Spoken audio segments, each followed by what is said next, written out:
السلام علیکم ورحمۃ اللہ وبرکاتہ۔ آج ایک ویڈیو نظر سے گزرا، اس وقت سے دل بہت غمگین ہے۔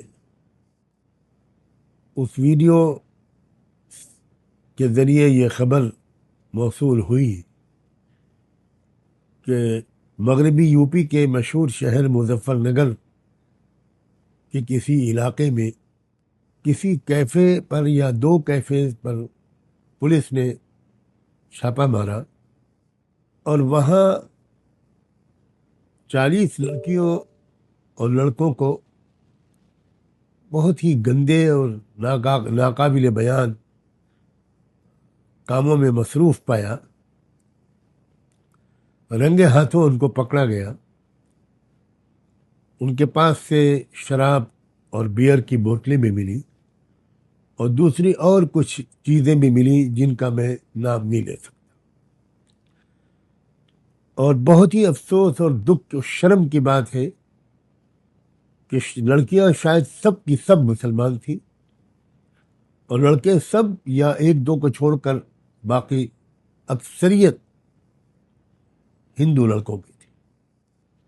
میری یادداشت کے مطابق ابھی تھوڑے دن پہلے مظفر نگر ہی میں ایسا ہی ایک واقعہ، شرمناک واقعہ پہلے بھی پیش آ چکا ہے۔ مجھے الفاظ نہیں مل رہے ہیں جن کے ذریعے میں اپنے دکھ درد کا اظہار کر سکوں اور مسلم والدین کو سے کچھ عرض کر سکوں۔ میں خود مغربی یو پی کے ضلع سنبھل کا اصل باشندہ ہوں، آبائی وطن میرا وہی ہے، اور میں مغربی یو پی کے حالات سے خاصا واقف ہوں۔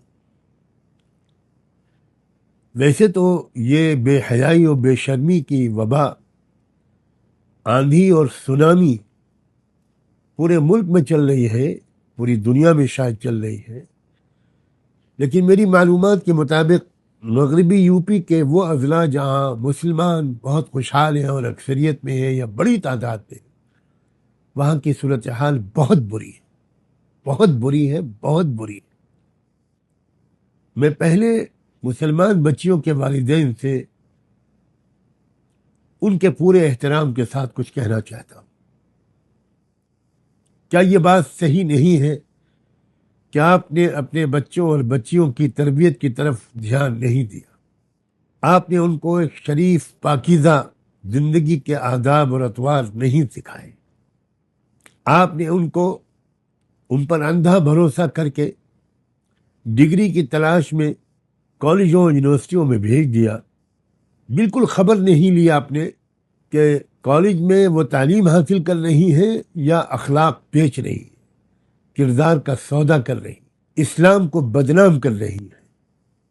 ماؤں سے بھی عرض کرتا ہوں اور باپوں سے بھی، کیا یہ بات صحیح نہیں ہے کہ اصل قصور آپ کا ہے؟ تربیت میں کمی، نگرانی میں کمی، باخبر رہنے میں کمی، اندھا بھروسہ۔ آپ کیا واقف نہیں ہے کہ باہر کا ماحول اور کالجوں کا ماحول بہت خراب ہے؟ میں آپ سے درخواست کرتا ہوں کہ خدا کے لیے اب ہوش میں آئیے اور اپنے بچوں اور بچیوں کو ایک پاکیزہ زندگی کے آداب سکھائیے، ان کی تربیت کیجیے، ان کے ذوق و مزاج کو ایسا بنائیے کہ وہ گھن کریں ان گندی حرکتوں سے۔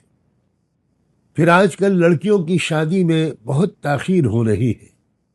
زیادہ سے زیادہ آپ لڑکیوں کو پڑھاتے ہیں، پھر ان کے میچ کرنے والے لڑکے نہیں ملتے مسلم معاشرے میں، دیر پہ دیر ہوتی چلی جاتی ہے۔ اور اب یہ پرانا زمانہ نہیں ہے جب لڑکیاں بھولی بھالی رہتی تھی۔ اب 9-10 سال کی بچی بھی وہ سب کچھ جانتی اور چاہتی ہے جو شاید پہلے 15-16 سال کی لڑکی بھی نہیں جانتی اور چاہتی تھی۔ اس سے زیادہ مجھے نہ کہنا پڑے تو اچھا ہے۔ اللہ کے واسطے شادیوں میں جلدی کیجیے. کتنی معیوب بات ہے. جو لڑکیاں گرفتار کی گئی ہیں آج ان کے ماں باپ کی کیا حالت ہوگی, آج ان کے رشتہ داروں کی کیا حالت ہوگی. کیا کہیں منہ دکھانے کے لائق آپ رہ گئے ہوں گے؟ اب میں ان بچیوں سے خود براہ راست کچھ کہنا چاہتا ہوں. میری بچیوں، تم میں سے کسی کا نام عائشہ ہوگا، فاطمہ ہوگا، خدیجہ ہوگا، کسی کا نام زینب ہوگا، کلثوم ہوگا، رقیہ ہوگا. تم جانتی ہو یہ کیسی عظیم عورتوں کے نام تھے؟ تم جانتی ہو تو تم کس رسول پاک کی امتی ہو؟ میری بچیوں، تم مسلمان ہو، اسلامی تہذیب پر عمل کرو.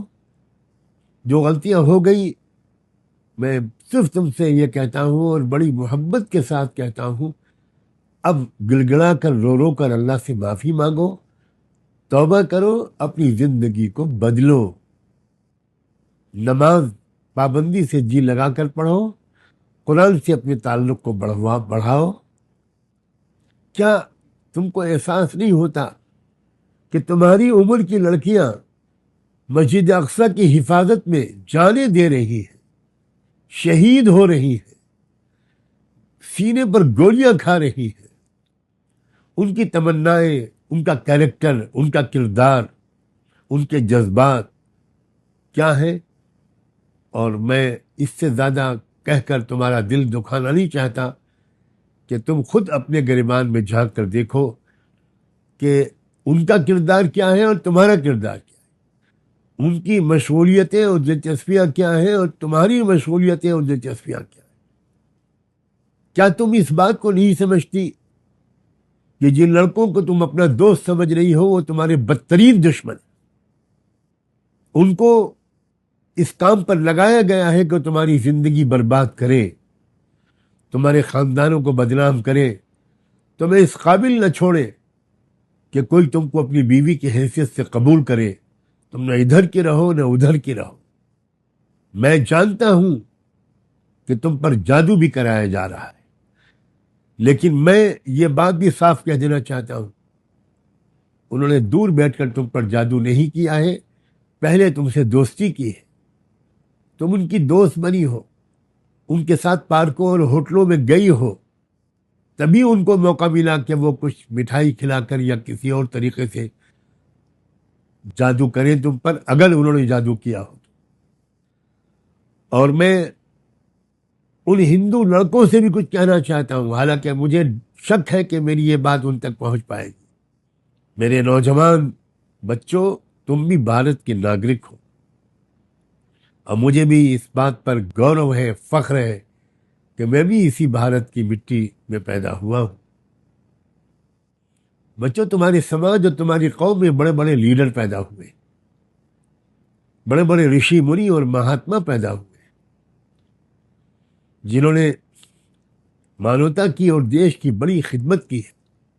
بچوں، میں تم سے بڑی محبت کے ساتھ یہ ریکویسٹ کرتا ہوں، اپیل کرتا ہوں کہ تم ایجوکیشن پر دھیان دو، دیش کو مضبوط کرنے پر دھیان دو، اپنے کیریکٹر کو پاک صاف رکھو. کیا آج جب تم کو پولیس لے گئی ہوگی تو کیا تمہارے ماتا پتا کا سر شرم سے جھک نہیں گیا ہوگا؟ مجھے سوچ کر میری آنکھ میں آنسو آتے ہیں کہ آج تمہارے پیرنٹس کو کتنی شرمندگی ہو رہی ہوگی، وہ کتنے بدنام ہو رہے ہوں گے اپنی دوستوں میں، اپنی پریوار میں. ایک نئی زندگی شروع کرو. میری شبھ کامنائیں تم سب کے ساتھ ہیں. اپنی زندگی کو بدلو اور ایک اچھے شریف انسان بنو، بچے بھی اور بچیاں بھی. میں 70 سال کا ایک بوڑھا بھارتی ناگرک ہوں. میرا نام سجاد نعمانی ہے اور میں اپنے درد کے اظہار سے اپنے آپ کو روک نہیں سکا. مجھے امید ہے کہ میرا یہ پیغام مظفر نگر کے علماء، مظفر نگر کے انٹلیکچوئلس، بدھ جیوی لوگ وہ گھر گھر پہنچائیں. اپنے گھر میں 10 20 50 لوگوں کو بلا کر میرا یہ سندیش ان کو سنائیں گے اور دکھائیں گے کوئی گھر نہ بچے جہاں میرا یہ پیغام پہنچ نہ جائے. آپ سب کا بہت بہت شکریہ. خدا حافظ.